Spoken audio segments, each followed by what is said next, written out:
దేవుని నామమునకు మహిమ కలుగునుగాక. ఈ ఉదయకాల సమయంలో మరొక మిషనరీ గురించి తెలుసుకొని దేవుని నామాన్ని మహింపరచుకుందాం. ఆ యొక్క మిషనరీ యొక్క పేరు హెర్బర్ట్ వుడ్నీ విట్ బ్రెంచ్ స్టాంటన్. ఈయన 24 జనవరి 1851న అతను జర్మన్ మిషనరీ అయిన జోహన్ జాకోబ్ విట్ బ్రెచ్ మరియు అతని భార్య మార్తా ఎడ్వర్డ్స్ దంపతులకు ఇంగ్లాండ్లోని లండన్లో జన్మించాడు. అతను జన్మించిన సమయంలో అతని తండ్రి భారతదేశంలో మిషనరీగా పనిచేస్తున్నాడు మరియు ఆంగ్లంలో జాన్ జేమ్స్ వీట్ బ్రెచ్ అని పిలుస్తారు. ఆయన 1873లో ట్యూబింగెన్ విశ్వవిద్యాలయం నుండి PhD పట్టా పొందారు. కొన్ని సంవత్సరాల తరువాత 25 సంవత్సరాల వయస్సులో ఆయన చర్చ్ మిషనరీ సొసైటీకి చేరారు. 1874లో ఆయన డీకన్గా నియమితులయ్యారు. ఆ తర్వాత ఆ సంవత్సరం చెస్టర్ బిషప్ ఆయనను పూజారిగా నియమించారు. చర్చ్ మిషనరీ సొసైటీలో పరిచర్య కోసం తనను తాను సమర్పించుకున్నాడు. ఆయన లాహోర్లోని సెయింట్ జాన్స్ డివినిటీ కళాశాలకు వైస్ ప్రిన్సిపల్గా భారతదేశానికి పంపారు. అప్పటి నుండి ఆయన 35 సంవత్సరాలు సెంట్రల్ పంజాబ్లో గడిపారు. 1879 మరియు 1880లలో ఆయన CMS కోసం పంజాబ్ కరస్పాండింగ్ కమిటీకి తాత్కాలిక కార్యదర్శిగా ఉన్నారు. 8 సంవత్సరాల తర్వాత ఆయన లాహోర్ బిషప్కు పరీక్ష చాప్లిన్ అయ్యాడు. ఆయన లాహోర్ గౌరవ కానన్గా కూడా నియమితులయ్యారు. 1890లలో కొత్త అనువాదం సిద్ధమవుతున్నప్పుడు ఆయన ఉర్దూ కొత్త నిబంధన యొక్క ప్రధాన రివైజర్గా కూడా నియమించబడ్డారు.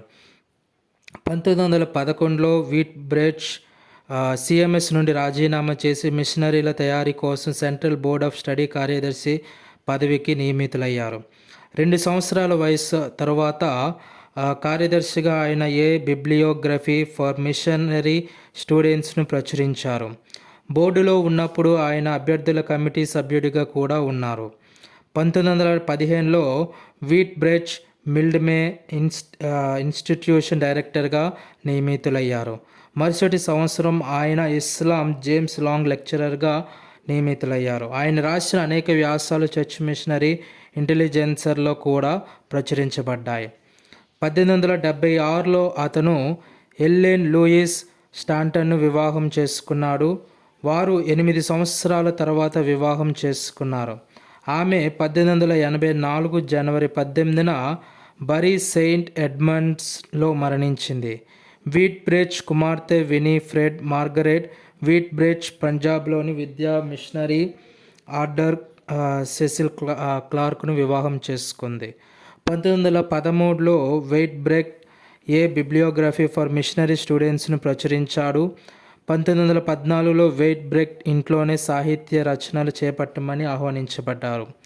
అందులో ఎక్కువగా మహమ్మదీయ వివాదంపై రచనలు ఉన్నాయి. అతని మొదటి రచన రేమన్ లుల్ మరియు 6 సెంచరీస్ ఆఫ్ ఇస్లాం 1915లో ప్రచురించబడ్డాయి. మధ్య యుగాలలో ప్రేమతో మరియు గొప్ప జ్ఞానంతో ముస్లింలకు క్రీస్తును బోధించడానికి తన జీవితాన్ని అంకితం చేసిన ఏకైక వ్యక్తిగా వీట్ బ్రెచ్ రామన్ లుల్ను వర్ణించాడు. 1919లో 2 ప్రధాన రచనలు ప్రచురించబడ్డాయి: the teaching of the Quran మరియు the gospel according to saint Matthew. Weitbrecht రచనలు అనేక పత్రికలలో మరియు సంకలనం చేయబడిన రచనలలో కూడా ప్రచురించబడ్డాయి. SM జ్వెమెర్ తన 2 పుస్తకాలలో వీట్ బ్రెచ్ వ్యాసాలను ప్రచురించాడు. మొదటి the Mohammedan world of today 1906లో 1906లో వీట్ బ్రెచ్ రాసిన the new Islam in India ఉంది. ఇది అలీగర్కు చెందిన సర్ సయ్యద్ అహ్మద్ ఖాన్ స్థాపించిన ఉద్యమాన్ని సూచిస్తుంది. వీట్ బ్రెచ్ ఈ న్యూ ఇస్లాంను మరియు భారతదేశంలో మరియు అక్కడి క్రైస్తవ సమాజంపై దాని ప్రభావాన్ని వివరంగా విశ్లేషించాడు.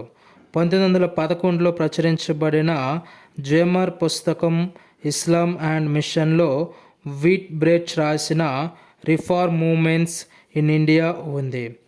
వీట్ బ్రెచ్ బావమరిది అయిన థియోడర్ క్రిస్ట్లిప్ రాసిన మోడర్న్ డౌట్ అండ్ క్రిస్టియన్ బిలీఫ్ను జర్మన్ నుండి ఇంగ్లీష్లోకి అనువదించడంలో ఆయన ప్రధాన పాత్ర పోషించినారు. ఈ విధంగా ఆయన మన భారతదేశంలో పంజాబ్ రాష్ట్రంలో వచ్చి దేవుని కొరకు విశేషమైన కృషి సేవ పరిచర్య అనేది చేయడం జరిగింది. ఆమేన్.